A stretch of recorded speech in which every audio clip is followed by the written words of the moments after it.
We are going to share just we can't really call it a snippet because there's actually a lot we're going to share with you, but we are attempting to show you how all of these pieces can fit together into a system that is really meant to support all of the children in DeKalb County. I am the Regional Superintendent of Schools for DeKalb County, and I will let the rest of my team introduce themselves. I also work for the Regional Office of Education, and I do community outreach for early learning. My name is Samantha McDavid. Good morning, everybody. I am Courtney Hill. I also work for the DeKalb County Regional Office of Education. I am coordinator for Basics DeKalb County.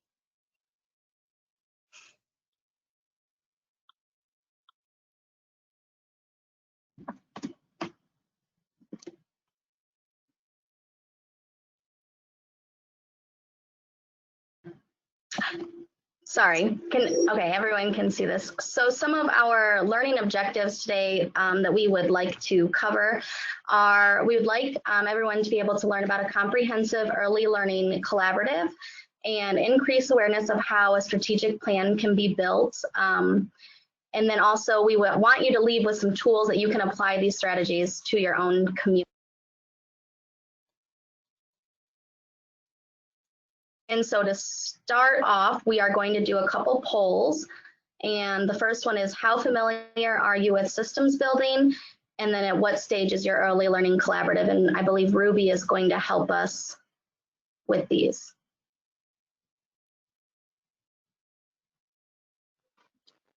Yep.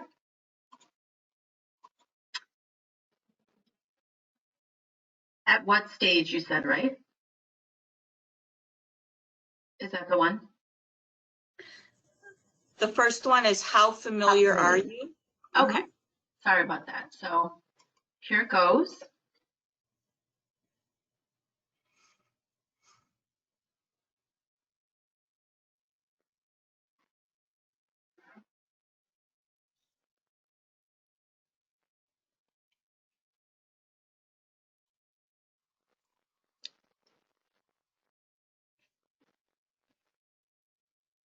Just giving it 5 more seconds.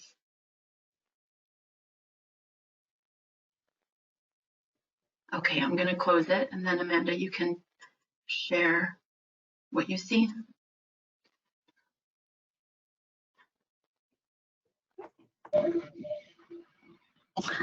Okay, so it looks like most people are either a little bit familiar or very familiar, and a few people, about a quarter, say, what is systems building? Perfect. We will go into that a little bit. And then if we could do our second poll, Ruby, at what stage is your early learning collaborative?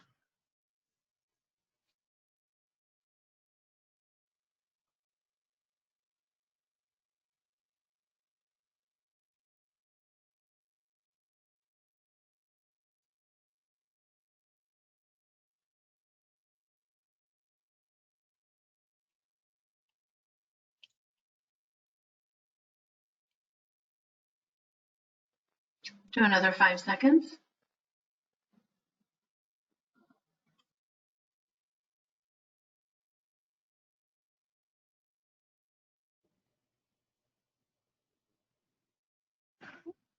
Oh, good, a wide variety here. So we have, it looks almost like, I'm going to just say about a quarter each. Established, developing, emerging, and then what is an early childhood collaborative?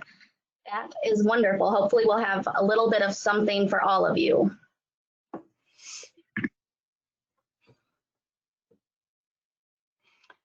Okay, so the first thing to really think about, and if you don't have a deep knowledge of collective impact, it's okay. We've broken it down into really the main tenets, or what a framework for collective impact looks like.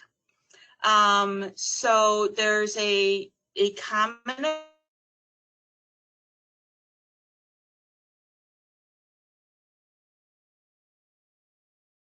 problem, And that really came about, you'll see when we get to a timeline, much more detailed information.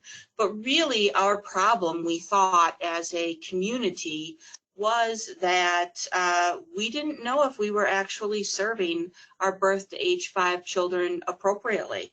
We really didn't know what was the state of kindergarten readiness.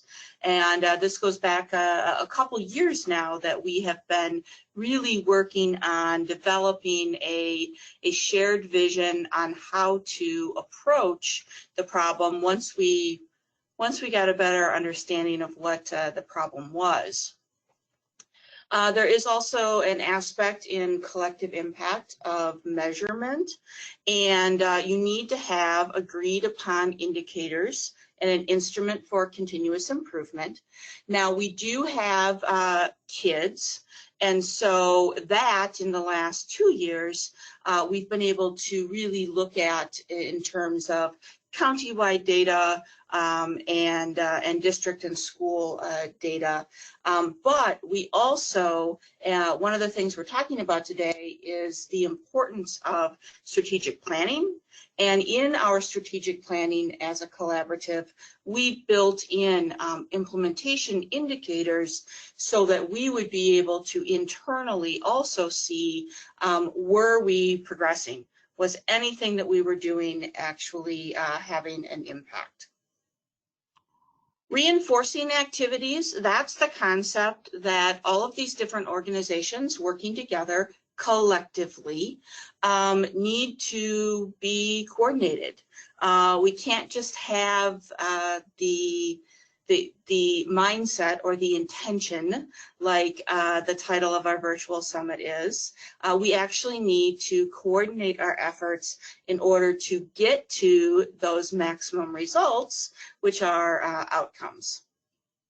You do, in order to accomplish coordination, you do need a backbone organization typically, and that has fallen on the DeKalb Regional Office of Education for our Kindergarten Readiness Collaborative. And then communication. We are always, every single day, building trust and relationships. We would not be able to coordinate and do anything for our children if we were not establishing relationships all the time or strengthening and continuing to build on trust.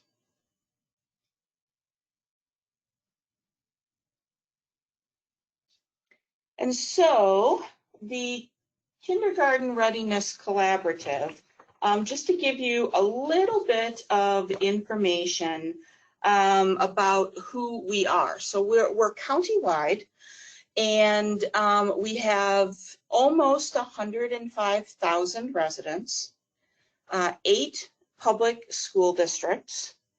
I think we have 15 different municipalities, 24 different elementary schools.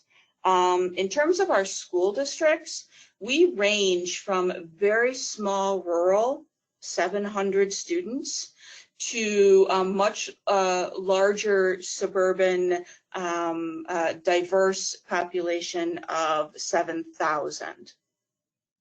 In total, we have 18,000 students in our K-12 schools.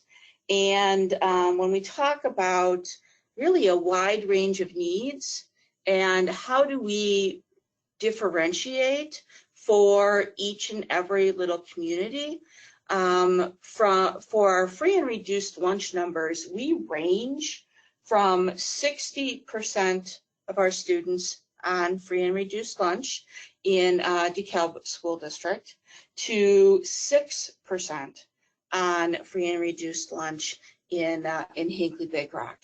And so we really need to pay attention to where are the needs and how are we addressing them and how are we differentiating for our different communities. We have in, sorry, one more thing on that one. It's also important to note as we are talking about equity, and particularly racial equity. One of our school districts has a much larger, just greater diversity, and that particular community also experiences a much more a segregated neighborhood situation that we have to be very mindful of and very sensitive to as a community. And then we also have what would be labeled as your rural white poverty, where there's a whole different set of needs that are focused more on isolation, lack of access to resources, lack of transportation, that kind of thing. So we're always learning and growing on how to best meet the needs of our children. Just a timeline here for you so you can see we've been working for a while, and there's always more work to do. But to give you an idea of how we grew, you can see back in 2014 we have a very strong, healthy community foundation, and they really started with the collective impact model of setting out surveys to the entire county and asking our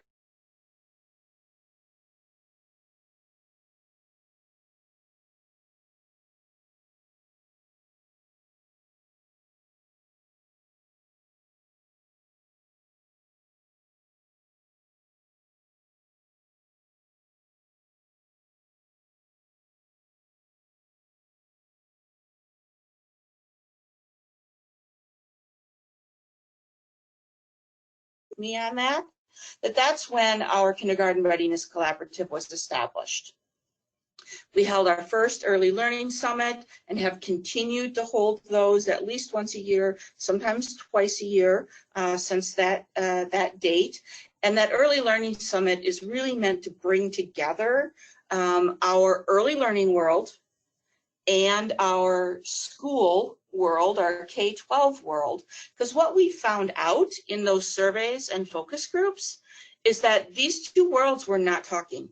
There was a huge gap of communication, and they were not aligned. You can also see in August of 2017, we commissioned NIU to conduct a kindergarten readiness study, and that was really what we call kind of the state of the kindergartner in DeKalb County. Then we had a couple members of our collaborative attend the Mastering Kids Summit in December of 2017. And that was actually a pivotal moment for us, because that's when we learned about Basics DeKalb County and met Dr. Ron Ferguson, the founder of it. And Courtney's going to talk all about that later. But that formation of adopting Basics DeKalb County is what really gave us the common message that is so important that you'll hear from Courtney.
When ROE became the backbone organization for the Kindergarten Readiness Collaborative, and that's also when we joined as a group, a leadership team. We joined the Partner Plan Act Collaboration Institute, which was critical really in getting us to our strategic planning.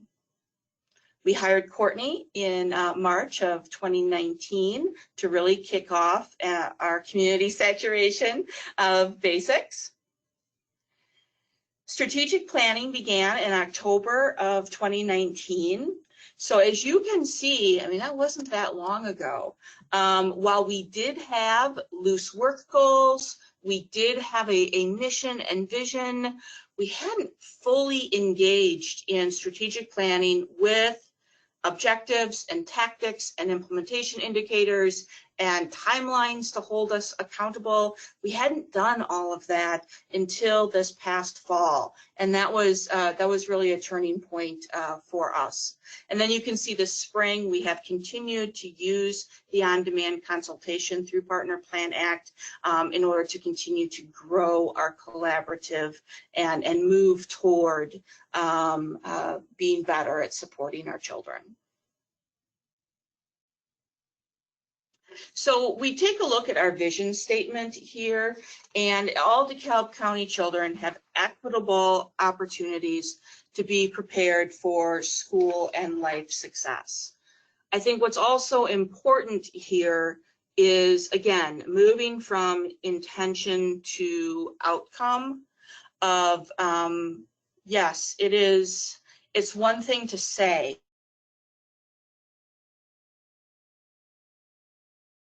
another thing to intentionally build, monitor, and evaluate, have you provided equitable opportunities? And then that next stage then of, has that translated into equitable outcomes? So this slide here, there's a lot going on.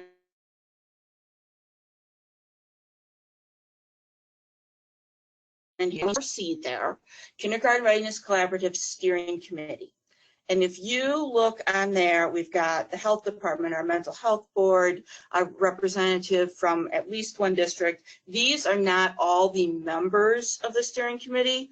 What you see in those circles are the liaisons or the leads for each one of those strands within our planning, within our objectives.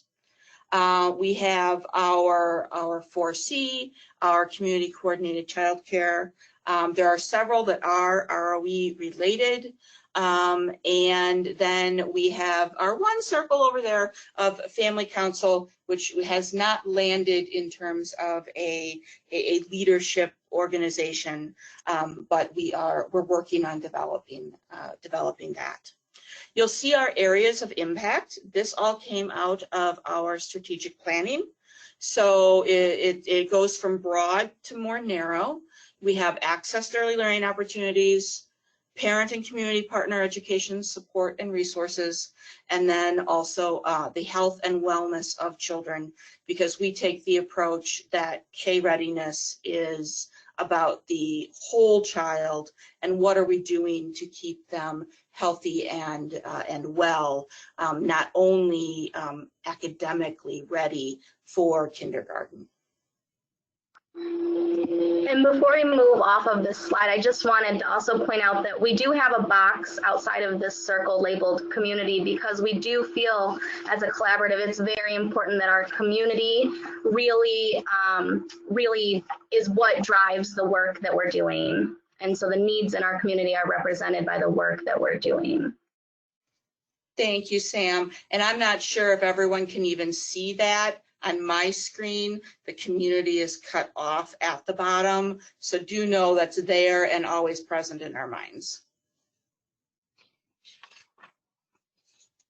This slide here, so when we decided that we needed to really strategic plan, first of all, even though my organization, the ROE, is the backbone for KRC, I had not led strategic planning before. I'd been in it lots of times, but I hadn't actually led that process. And so we were very fortunate to work with the executive director of DeKalb County Community Foundation, and he gave us a framework. We tweaked it a little bit for what would work for us, but started us in the facilitation process of really taking these loose work goals and rewording them and focusing and trying to determine, okay, what's our actual objective? What are our strategies, our tactics? And it gets more detailed as you move along there, because we moved from area of impact that you saw on the last screen to much more detailed objective. Under that objective, what are our strategies? Under that strategy, what are specific tactics that are action oriented? Our time frame, who is the backbone for that particular objective? Our key partners, and then our implementation indicators, because that's what we then look at in terms of effectiveness and evaluation.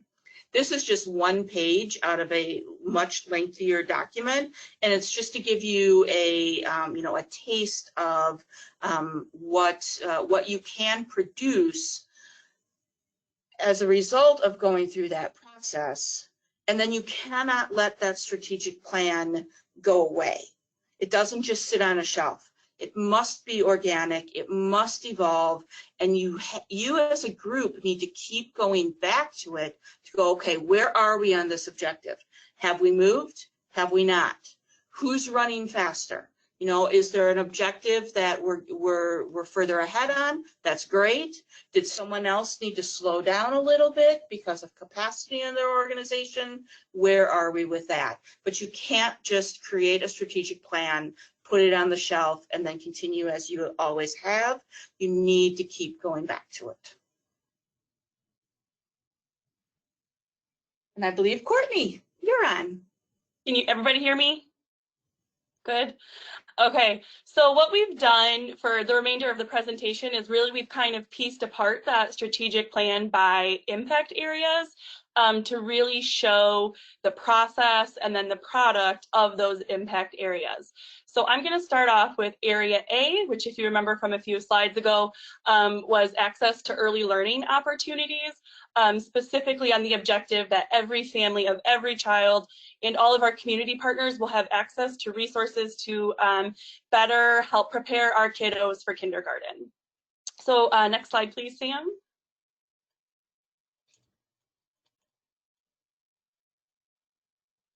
Thank you. We are going to start talking about our kindergarten toolkit. So this is an objective. We actually have 3 strategies by different ages. So we have a strategy for our infants, our toddlers, and then our pre-K world. We're going to focus on the pre-K for this presentation. It's the furthest in development. We've been doing it for a few years. So we're going to focus on our pre-K kiddos for this portion of the presentation. It is grant funded through our local community foundation, as Amanda had mentioned, the DeKalb County Community Foundation, who was instrumental in starting the KRC, and staff and board members from DCCF continue to serve on the steering committee. And how this looks, our kindergarten toolkits, has evolved over the years. It originally started out that school districts could apply for a grant through the foundation. I believe it was they received up to $10 per toolkit, dependent on how many kindergartners they had coming into kindergarten that year. That has evolved over the years, in that we now, through teacher focus groups, always getting feedback and input from our all of our kindergarten teachers across the county, we have created a core element toolkit. So we have brought on a partner. School Toolbox is a local organization, and this is really great because we can source the items. Before, kindergarten teachers were having to do a lot of work. They were having to create their own toolkit. They were having to source it, go buy it, pack it, store it, distribute it. It was great, but a lot of work for our very busy kindergarten teachers. So with this new method that we've done with this core elements, which were decided, again, like I said, through teacher focus groups, what was going to be in those boxes. We were able to source them at a lower price. We were able to pack them up at the facility, store them there. Kindergarten teachers, districts just had to come and pick them up. So you can see from this upcoming school year, in fall, we had 10 grant applications for a little over 1,500 toolkits. It was exciting because we also partnered with the DeKalb County Farm Bureau, and they were able to add their own piece of the toolkit, which was a really fun farming matching activity. And once teachers, school districts get this toolkit, they can add, if they find in their district they want something extra, they can always add whatever they want. But we do have that core elements. And it was really great. Like I said, it kind of took a little bit of the labor away from our very busy kindergarten teachers.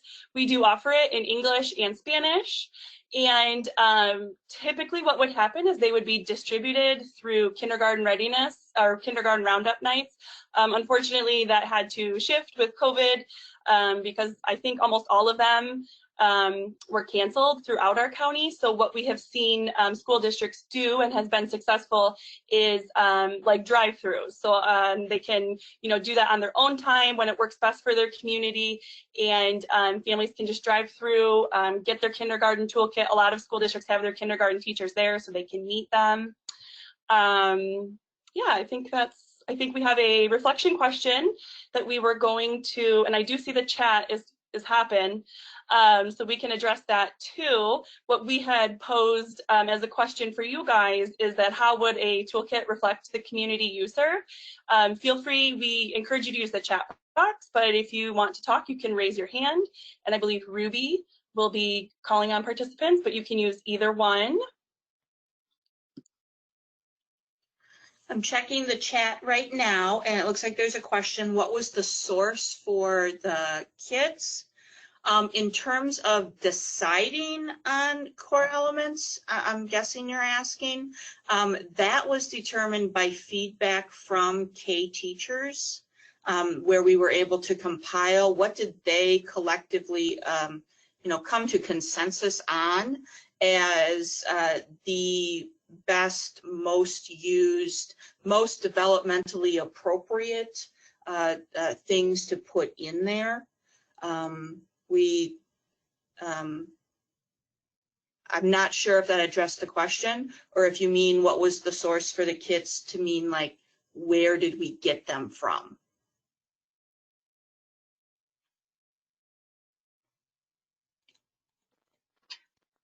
I see that Chris Foster has her hand up. I can unmute her if that's okay. Oh, we're gonna let Chris ask a question? Oh no, she's gonna put us on the spot. Yes, of course. Chris, you have to take yourself off mute. Yes. Well, hello, ladies. You're doing a wonderful job. So glad to be here with you. Actually, I do not have a question, but for some reason, GoToMeeting and GoToTraining always like to raise my hand. But it's great to be able to say hi and great work. Thank you. Sorry, Chris. That's okay. It looks like in the chat, further going off that question, Amanda, that you just answered, Rhonda's asking, where did you get the materials from? And sorry if I talk quick, so sorry if I either didn't say it or passed it really quick. We partnered with a local organization in our county called School Toolbox. They actually provide supplies across the country, but it was really nice to work with them locally because we got to pack them there, source everything there, and then have districts come there and pick up. So that was a really great partnership that was new for us this year. So we were excited about that. And I did notice one comment about having more districts that you would be working with, and that could pose a challenge. What we did find, though, in the teacher focus groups is that there were consistently 10 or so items that were pretty much always asked to be included in a toolkit. Even when they were sourcing them themselves, they would provide a list of the materials they were purchasing with the grant.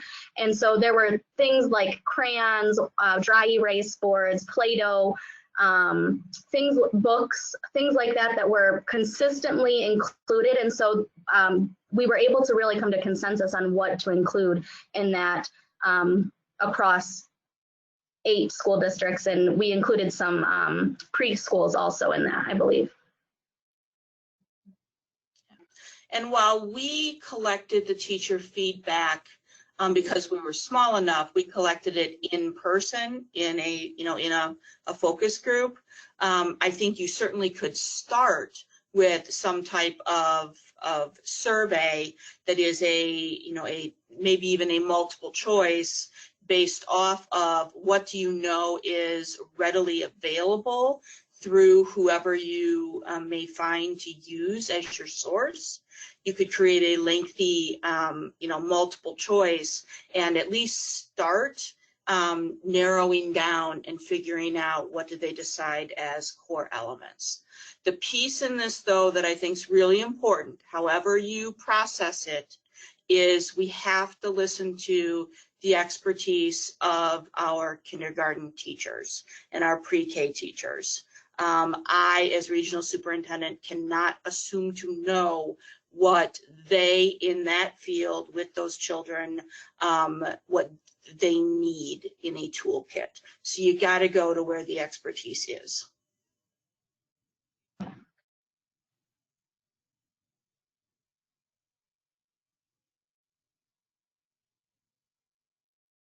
Sam, you're muted. Thank you. I just wanted to say really quick before I move to the next part, in reflecting our community in those toolkits, we did want to make sure that we had some toolkits available in Spanish. We do have a large Spanish speaking population, as well as we wanted to make sure that any materials we included were appropriate in showing diversity. Again, as Amanda mentioned, we do have diverse populations, so we want to make sure there were windows and mirrors provided for each of the children in our county through any of the literature or books that were provided in that kit. So going on to our next, we're still in our impact area A, access to early learning opportunities, but moving to another objective.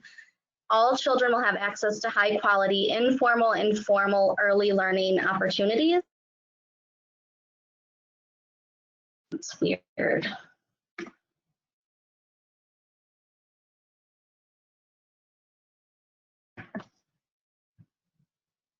Okay, sorry. When I was pushing enter, it kept muting me instead of moving the slides. So one of our strategies is to advocate for increased capacity in licensed childcare sites, specifically sites with a circle of quality. And this is an area that has not been prioritized yet in our strategic plan, but because we know that childcare is an important piece in the early learning system, we wanted to make sure it was included from the beginning in our strategic plan. And so we have extensively through the Partner Plan Act Collaborative, our Collaboration Institute, we did look at the Illinois Early Childhood Asset Map, or ICAM data, and we're able to see some areas throughout our county that were really lacking actual physical seats or capacity for children in quality daycares and preschools. And we know that the centralization of resources in our county makes this actually a greater need in our more rural areas. And so having our community coordinated childcare, or 4C, at the table really gives insight to the community needs, as well as they also know where the needs are for higher quality rated programs according to Accelerate. And Accelerate is the scale for rating the quality of childcare programs in the state of Illinois. So knowing this, we did come up with the following tactics, with mostly, again, from a lot of input from our 4C, who sits at the table. And so those tactics are continuing to engage and educate current providers concerning Accelerate, identify locations and methods to further advertise 4C's training on how to start a childcare program, identify and engage with agencies that support workforce development and share information on becoming a childcare provider, distribute information at community events. So again, I just want to say this has not been a priority yet, but it will be coming soon. Another strategy for supporting this objective is to advocate for home visiting. So similarly to daycare sites, our collaborative understands that evidence-based home visiting programs are an important piece of the system of early learning. And we now have a full-time staffed coordinated intake coordinator is her title. And that has been, we found that that's been a great way now to expand our stakeholders at the table. Previously, there was a part-time, and it was very difficult just to make those two collaboratives work together as easily as they really should, because they're supporting the same goals. So there's a home visiting collaborative in our county that is facilitated by the collaboration, our coordinated intake coordinator. We have 2 long-term home visiting programs in our county. And to support the work of home visiting programs that is already taking place in our county, we wanted to include in our strategic plan a strategy that advocates for and participates in an effective and efficient coordinated intake system for home visiting and family enrichment. So these are the tactics that are currently in our strategic plan, and I believe they will continue to evolve as we really increase that partnership more. And so those are advocate for measurable goals in the existing coordinated intake system, encourage systems building in our coordinated intake collaborative, promote home visiting through key partners. We are very, very focused on reducing any stigma that is around home visiting programs and working to reduce the barriers that to participating in home visiting programs.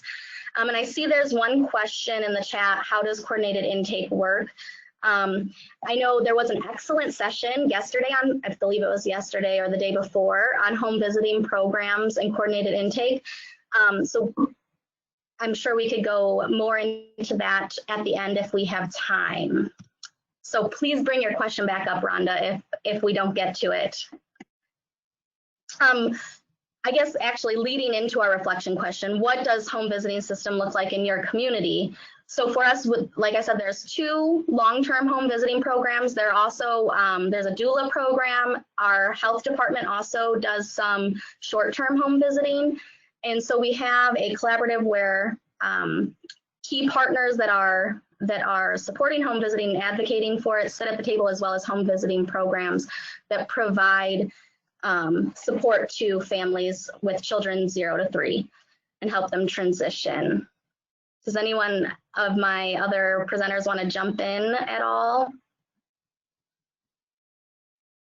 I would just say in general, when we're talking about coordinated intake, the purpose behind it is to maximize efficiency and effectiveness and reduce barriers for families. So we have an interest form that all of our organizations under coordinated intake home visiting could give to a family, whether it's at the health department or it's ROE at a community event.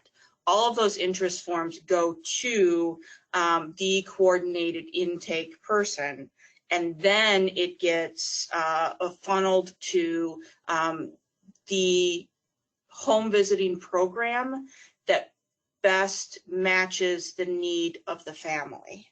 And so that way that family doesn't have to call one place, call another place, call another place. And by then they're like, I don't really want home visiting, never mind. So it's really meant to capture that efficiency and allow for families to quickly streamlined get into services as quickly as possible. And I know that if you are interested in finding out whether there is a coordinated intake near you or in your community, you can go to the iGrow website, the Illinois iGrow website. Does anybody want to share what a home visiting system looks like in their community? And that might help answer that question also. You're welcome to raise your hand or share in the chat.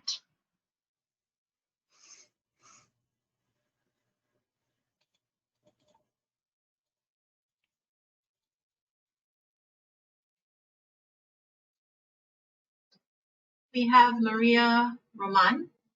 Let me unmute her. Oh,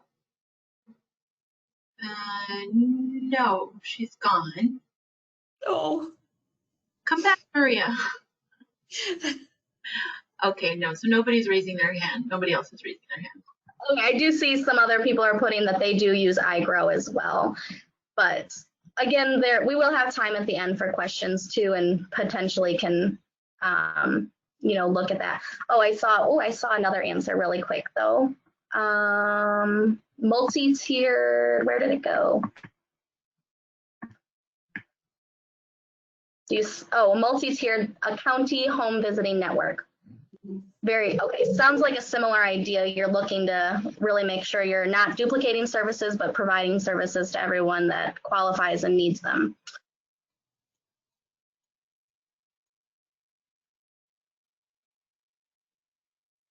All right, so moving next to our next area of impact area, which is B, parent and community partner education, support and resources.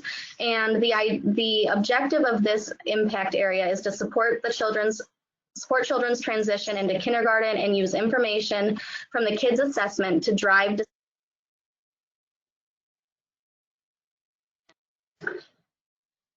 so I wanted to first introduce you to the birth to third grade continuity framework. I know that this slide is a little overwhelming to look at, but I'm going to explain it a little bit. So the B, it's also known as B3. The B3 continuity framework is a tool that guides a community and school district through a needs assessment for aligning early learning from birth to third grade.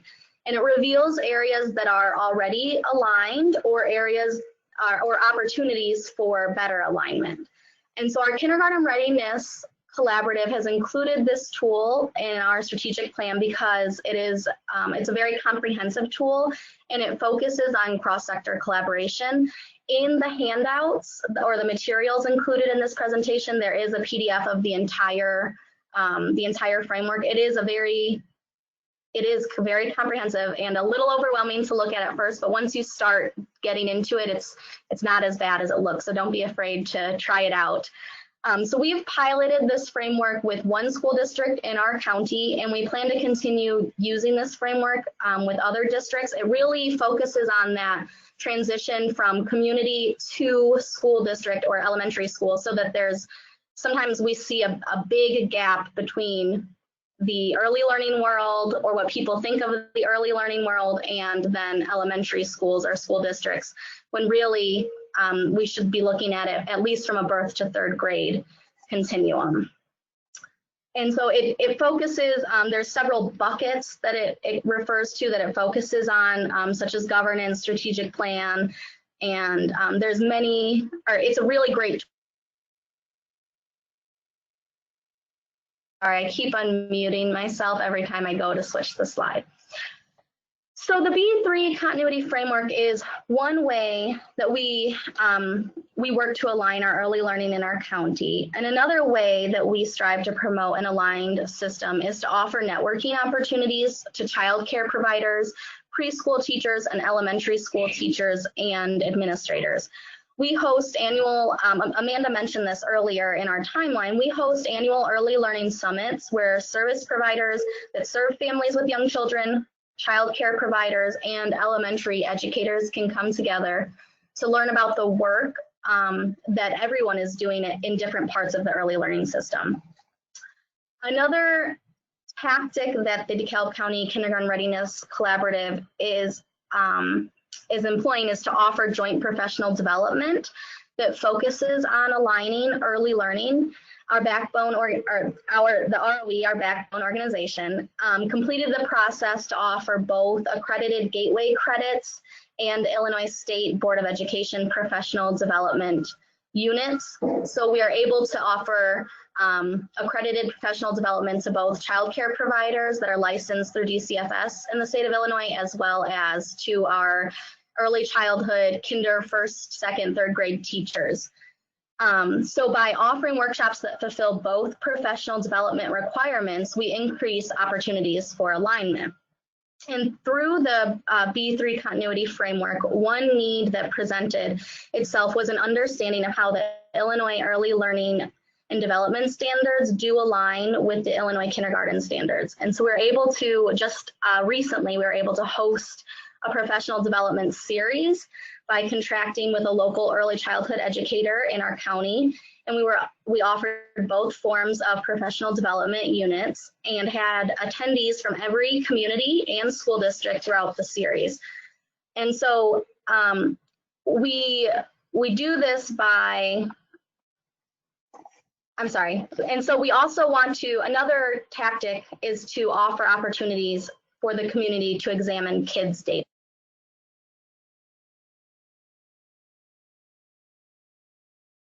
Amanda touched on kids' data earlier. It's the Kindergarten Individual Development Survey. We use it as we use the data to drive decision making for early learning. And we also use it as a baseline for kindergarten readiness as well, and a measurement in our county. Just a little bit of background on kids. It's an observational survey that each kindergarten teacher in the state of Illinois is mandated to complete by the 40th day of kindergarten.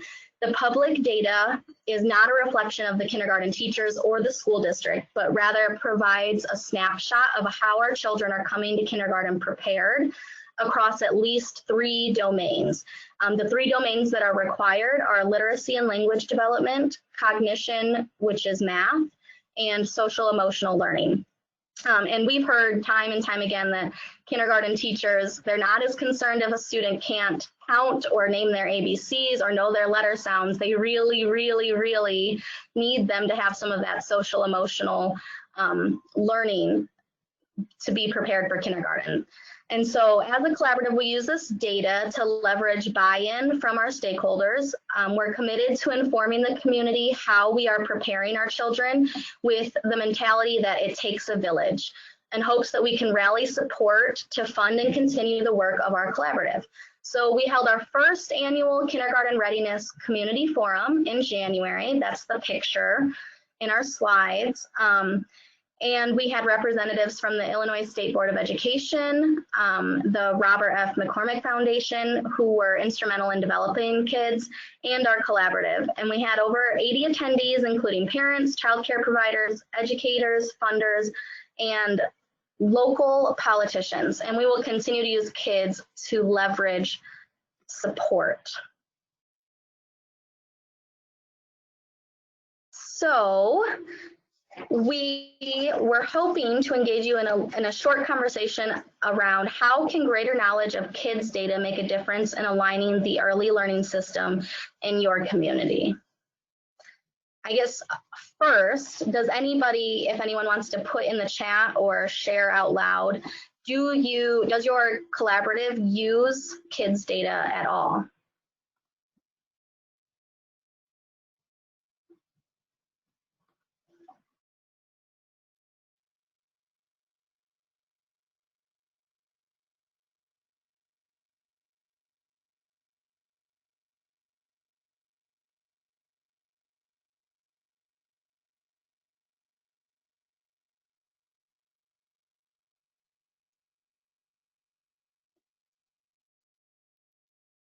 Getting a couple yeses.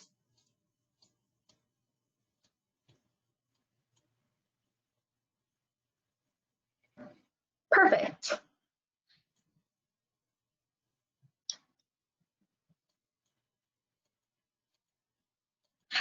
And just to clarify, kids is relatively new. This was the 3rd mandated year. It has been piloted since, I believe, Amanda, you would know for sure, but 2012.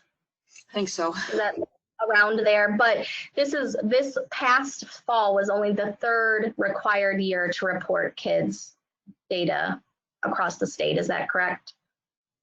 Yes. Okay. So there is a question about, I've heard that kids' data is primarily supposed to be used to look at individuals rather than groups. Can you discuss? So I would say the power in terms of instruction within the classroom is definitely that teacher can really look at that data and help that child grow throughout the year. In terms of aggregate data, though, it's still important for a school district to know and understand how many of their children are coming who have met these benchmarks and how many have not. And our numbers range dramatically across our county.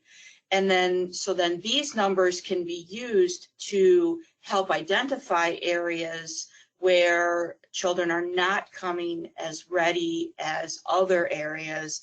It helps with resource allocation. It helps districts to know they need to better collaborate with their local child care facilities. So it can be used, really at that high level, like we do, and then as a collaborative. But then also, I do agree that in terms of meeting needs of children, that individual data for that teacher is really important. As well as it does, they do disaggregate the data by race and by free or reduced lunch eligibility. And so it really does help us also with an equity lens pinpoint, are we failing a certain population within our community?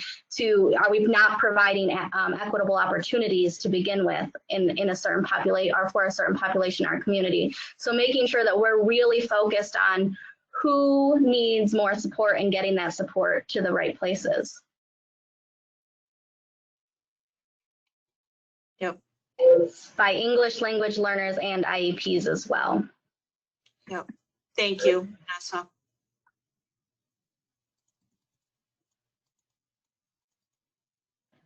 This is you, Amanda. I was enthralled by the chats. I wanted to see what other people had to say. So our area C is health and wellness of children. Now, please realize, as we have gone through this, each one of the things we have talked about could be whole sessions in and of themselves. We're just trying to show how are all of these pieces working together. And the three of us, yes, we are all from the Regional Office of Education. So we took one for the team being here with you today. But our level of community partnerships and community collaboration, that's what we do each and every day, is work on those.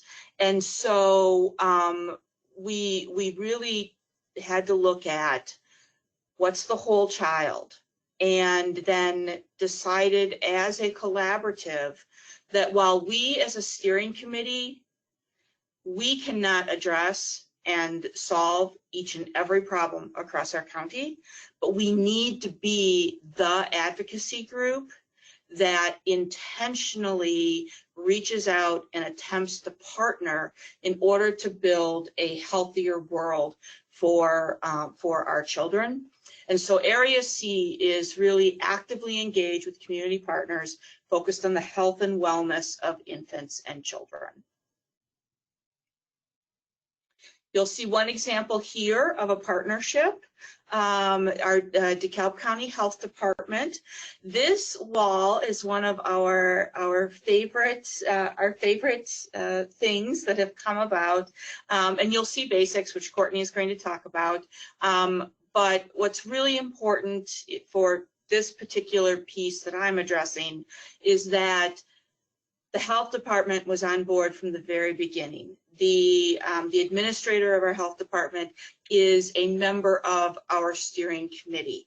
And so while we have all of these organizations that have their own missions and their own organizational structure,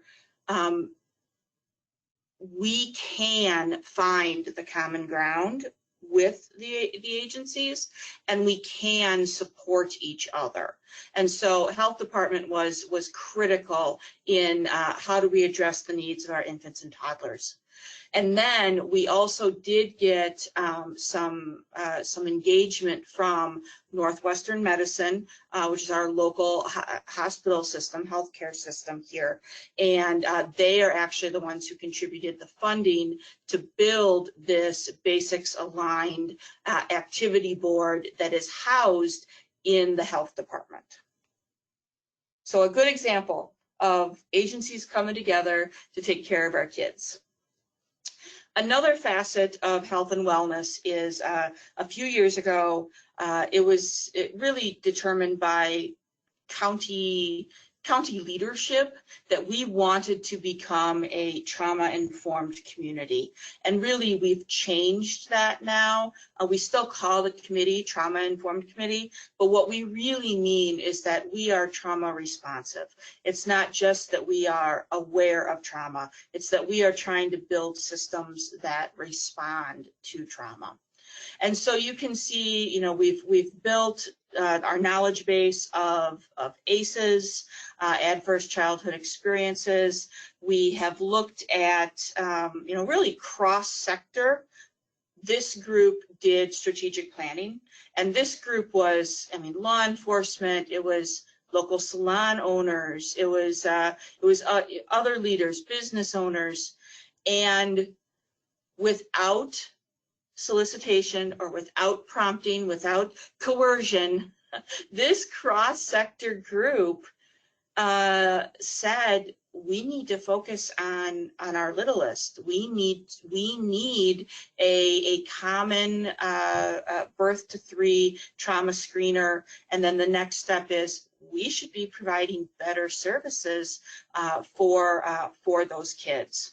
And so while this entire initiative is still very much in the works, you can see that bottom bullet there, our pre-K trauma screening committee has completed an inventory of current screeners being used across the county, and then also taken the next step and explored the use of a common screener, with the idea being that we would then look at which organizations would utilize it, how would we train them all, and before we even implement a common screener, do we even have in place the appropriate responses once we find out that trauma does exist?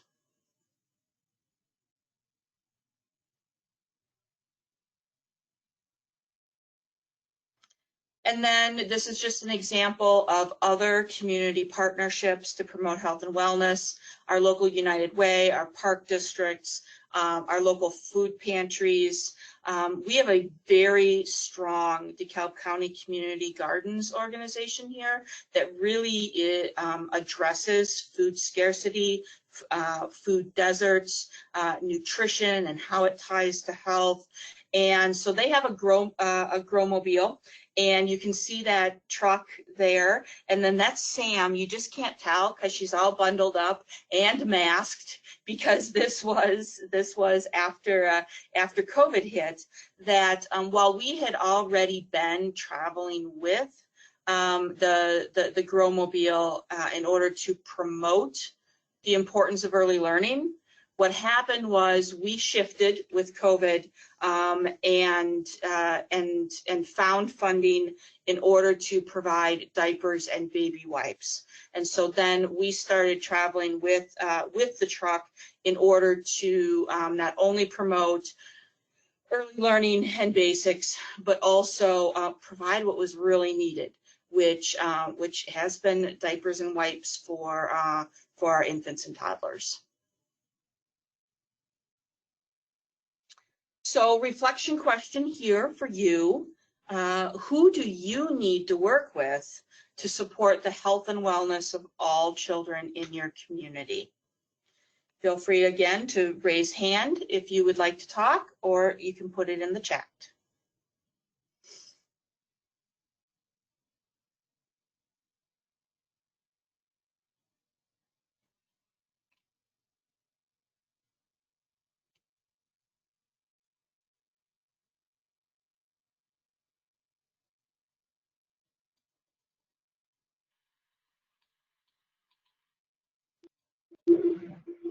doctors, parents, libraries, doctors. I just,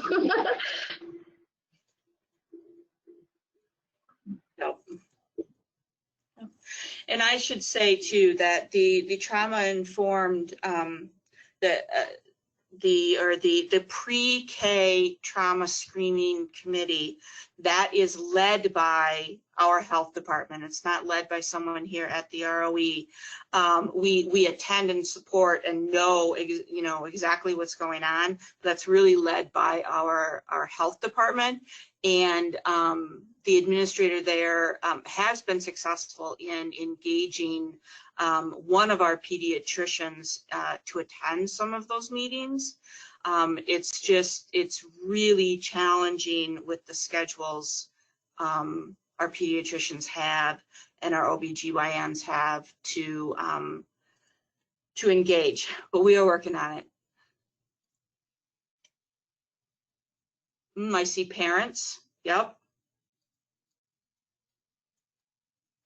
Yeah, I'm so glad that in the chat, so many people are commenting things or organizations or people that maybe you wouldn't typically think of when we think like health and wellness. I saw libraries, park districts, everybody. And that like perfectly segues into our next area, impact area from our strategic plan. And this is area B. So parent and community partner education, support, and resources. And we do this using a common message to engage all of those people, everyone, as Amber had said, our families, our caregivers, and our community. We do it a couple of different ways. We go through existing organizations, which I think we're going to get to in this next slide. Let me just see, Sam, if you could turn. Yes, and we do that through Basics DeKalb County, which is what Amanda had mentioned before, and it's all based on this scientific fact that blows people's minds, mine included, every time I say it, that 80% of brain growth is actually happening during the first 3 years of a child's life, and it's such a critical, important time that we are focusing on our littlest learners, really to set up kids to have a strong foundation for life, for learning, for success. So we're going to talk about what the basics are.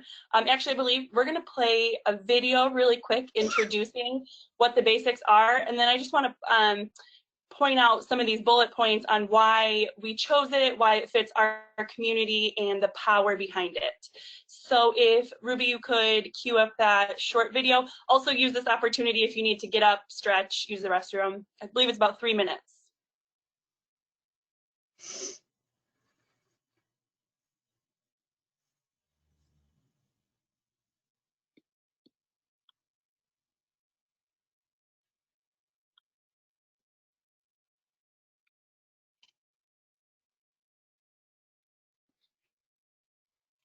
Now I know my ABCs. Next time, won't you sing with me?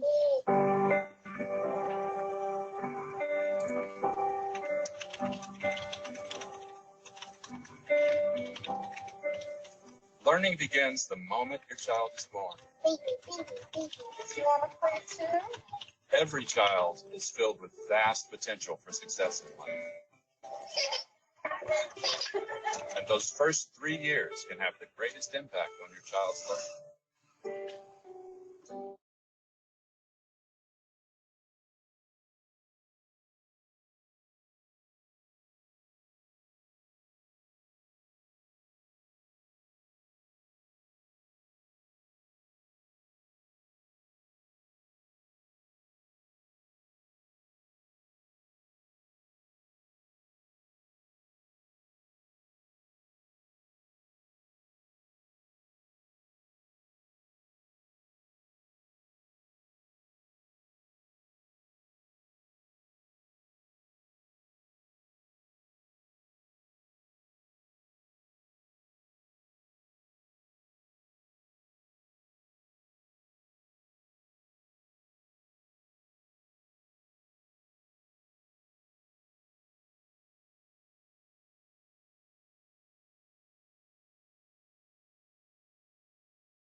Okay, so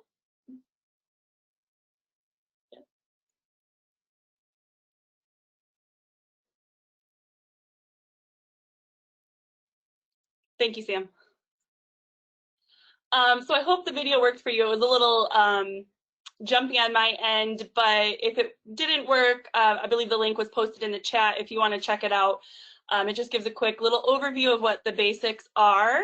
The 5 fun, simple, powerful tools anybody can use with children that boost brain development. And we say anybody because we really mean anybody. Parents, caregivers, anyone who comes into contact with a child or a parent of a young child really has the potential to boost brain development and brain growth. So really quickly, just talking about why this made sense for us in our community. You did see Dr. Ferguson speaking in there. He is the founder of Basics. They are running this. All of our content and research comes from the Achievement Gap Initiative at Harvard University in Boston. So we're using evidence-based strategies here. We know that the more language that children hear, the better that their language is going to be. So using these evidence-based ways to boost brain development in our young children. And we really liked it because it's a simple message. We're going to talk a little bit in the next slide about community saturation and how it's so important to have a simple message, a common message, because that's what's going to get, that's what's going to drive the point home. It builds on existing strengths. One of our core values that we explicitly say in our Kindergarten Readiness Collaborative Strategic Plan is honoring parents and caregivers, families, as the child's first teacher. And we know that a lot of parents and caregivers are doing the basics, or some of the basics, or a little bit of the basics. And really it's just providing tools and knowledge to put some intention behind some of the stuff they're already doing. It reduces barriers. I say this all the time, but like my favorite part of the basics is that they're free. Anybody can do the basics. Every child from every background can benefit from this. You don't need to be a PhD, child development, brain scientist to do these things, to know these things. Like anybody can do this. The only barrier is getting this information out to parents, but there's no barrier in your ability to do the basics. Our last one closes opportunity gaps with a question mark. This is coming out of the Achievement Gap Initiative, as I had said. We don't have the data yet to say that we're closing opportunity gaps, but we do know through research that opportunity gaps emerge very early. In fact, by age 2, certain groups of kids are falling behind. And we believe that through this evidence-based research that we can provide these tools, provide these tips, provide this messaging to parents and caregivers to try and help close those opportunity gaps early. Next slide, please. Thank you, Sam. So we do this through community saturation. And what community saturation is kind of how we said in that chat before, is engaging everybody in caring for our little ones, not just parents and caregivers. We want DeKalb County to be a place that values and really emphasizes, our littlest kiddos. And we do this through using that common message to build a system of support. So we talk about that common message because if you look at this, this is called our socio-ecological saturation wheel. So in the middle, there's the child and the caregiver, which is ultimately the goal, the outcome that we want to, uh-oh, my screen just went black. Yeah, mine too. They're cutting us off. No, There we we're go. not. Thanks, Sam. So we want ultimately what's happening in that outside wheel. It's okay. I can talk. I remember what it looks like, but there we go. Ultimately, what's happening in that outside wheel, that's where our norms, our values, our beliefs are then in turn affecting the caregiver and the child. So we want every single one of these sectors in this wheel to be a place where parents can have access to the basics. They're getting information, they're getting support, they're getting reinforcement for doing the basics. So we engage organizations and community members through the socio-ecological saturation wheel. We have a very long document. We did a system scan. We went sector by sector and found and listed every single or a lot, organization within these sectors so that we could engage them in our mission to making sure that every child from every background gets a great start in life. Next slide, please. Thank you. We do this. This is a little example of directly engaging families with the common message of basics. Before COVID, we always have a great community outreach team, but before COVID, we were able to send that team out into the community and directly interact with parents. You can see in that picture, we have like a little rice sensory bin, which is great to model the basics with parents, get them engaged, and then they leave with tips, with swag. We have bus ads in our largest municipality, the city of DeKalb, which is the only municipality who has public transportation. But those posters, they actually give tips that parents can do right then and there at the bus stop that are brain building activities. We were in a parade, we go to community events. As Amanda said, we had to shift that once COVID happened. And while we were previously already with our mobile food pantry, we are still doing that. And it's been great because we can still reach our families through these mobile food pantry stops. And while we recognize that things are changing, but brain development is still happening even during these unprecedented times, as everyone would like to say. And we really kind of drive home that maximize love and manage stress, especially with what everyone's going on or everyone's going through right now. And then next slide.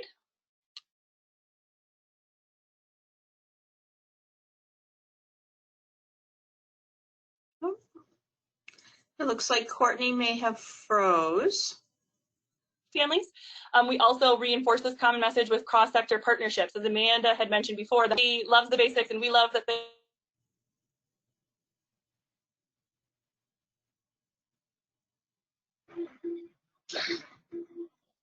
So we lost you, Courtney. So one of the important, are you back? Nope, we can't hear you. So one of the important pieces of this is that common message across partnerships. Jump in anytime and see if we can hear you again, Courtney. All right, so you will see a picture again of the DeKalb County Health Department wall. And then you'll also see another one of our partners is the Sycamore Library. And that was one of the sectors that Courtney really approached first, because we're like, well, of course, they strongly believe in read and discuss stories, right? And so while none of this is easy, one of the easier partnerships was our libraries getting on board and partnering with us for pop-up libraries and having basics materials in their libraries and arranging centers so that it was clear that books that they were promoting were aligned to the basics. I'm kind of back. Can you hear me? Yep. Okay. Yeah. And one thing I really, really want to drive home is that common message. Like we said, that reinforcement is really what we hope to see that's going to affect families and really get that message home. A lot of those organizations, such as libraries, are already doing the basics. They maybe just weren't calling it. Maybe it was like 1,000 books to kindergarten, or there's a lot of different like early literacy being promoted throughout the community. But if we can all come together and use that common messaging, read and discuss stories, so your organization's mission didn't have to change, the work you're doing didn't have to change, maybe just tweaking the language a little bit, and that's where we're going to see that reinforcement. So we did want to share some tools with you guys that you can use if you either already do community saturation or it's something that you're looking to do. A couple tools, they should be in the material control panel. One of the things we actually got, our Kindergarten Readiness Collaborative got, was through our cohort, through the Partner Plan Collaboration Institute, and it was 3 conditions for effective implementation. As Amanda had said, some organizations were like, it was an easy sell. Other people need a little bit more convincing to see why they should care about early learning. So you want to make sure the conditions are right. And I shared this one, Ready People. It's great. It talks about who needs to be ready, what do they need to know. I believe it was actually Kim Zaylant who like really talked about in our training that ambiguity is the enemy of implementation, and it is. I have experienced that being ambiguous doesn't help. So having a sheet where you can lay all of this out before you engage partners has been really helpful. We also use that next tool as a partner pledge to get rid of that ambiguity.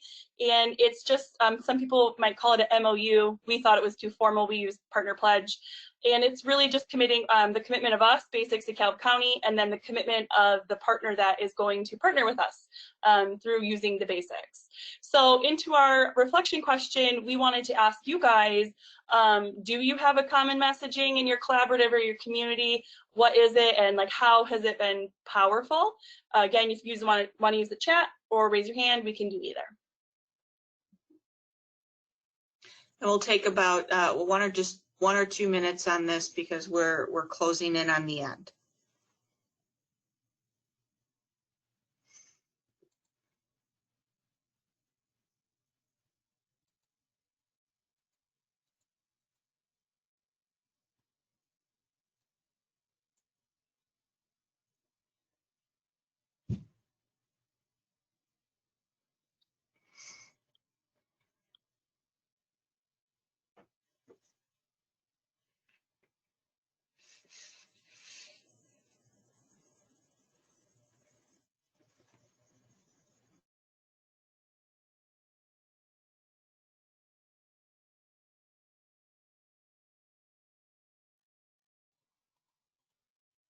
Amanda, do you want to touch on how the basics were adopted here? It was before my time, I know it, but Amanda was there in person doing it.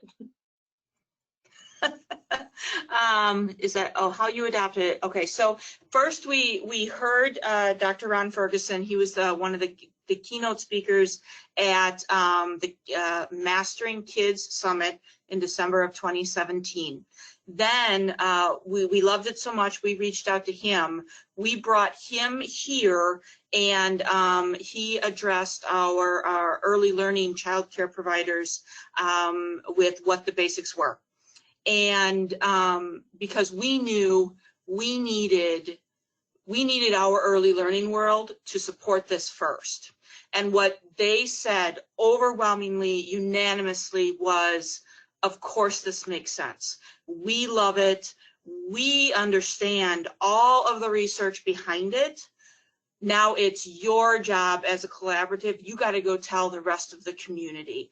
And thank you for acknowledging us as an important part in, everyone's development.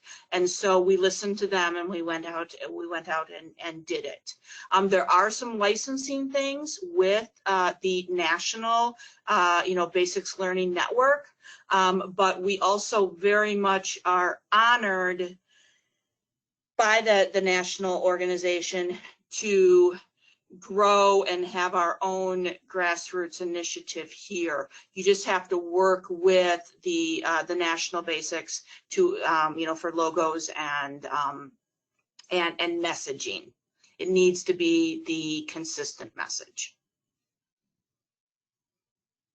Okay, so as we take a look at equity, and we really didn't address outcomes and numbers with you today, because we're moving we're moving that way. One of the things that we really have to do is include more stakeholders. We know this. We do not, as a steering committee, have for the collaborative all of the people at the table that should be at the table. And so we are working on that. We need, and this has come out in a lot of our self-assessment with Partner Plan Act, Collaboration Institute, and their on-demand consultation.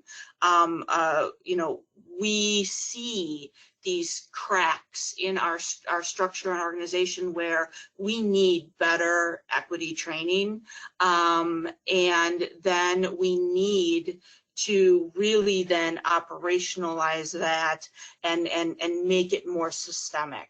So we admit where we are not strong enough, but I think that's really important for our first step. And so if you take a look at this, we've got a 1, a 2, and a 3, and it's just going to keep, you know, we're just going to keep on working. And when we see additional gaps, we're going to try to, you know, fix that part of the system, because you have to be recursive and reflective and look at what are we not doing to properly serve any group of children, and what are we not doing to properly serve all children. I will say one of the other indicators I meant to mention earlier is we as a Regional Office of Education, we are also responsible for truancy and educational neglect, which you did not see in this presentation. But one of our school districts in 2018, 31% of the referrals we received for that year for educational neglect or truancy came from K through 3. So that is another data point where we can try to decrease, if we can strengthen early learning, and we know there's a disproportionate number of Black and brown children who are referred for truancy, we can really, you know, we can start looking at what impact are we having in birth through 5 that we would see translate into better numbers moving forward in the school system. And that's what we have. So again, I know that there's a lot, and we just wanted to show you how pieces can fit together. And we do not work on every single thing we talked about today all of the time, but they're all there, and each community partner is there with us supporting our littlest. Wow, thank you very much, Amanda, Samantha, Courtney. A big round of applause, virtual round of applause for you all. Thank you very much. Attendees, just a reminder that you'll receive a follow-up email with materials and the evaluation link, and the evaluation link has also been put in the chat box. Please make sure to complete it. As an added incentive, we are raffling off several copies of So You Want to Talk About Race by our keynote speaker, Ijeoma Oluwo. And the more sessions you attend and evaluations you complete, the better your chances of winning. For the full virtual summit schedule, visit partnerplanact.org and click on Virtual Summit under Events and Resources. We hope you have a great rest of your day. Thanks again, ladies. Thanks, everyone. Bye-bye.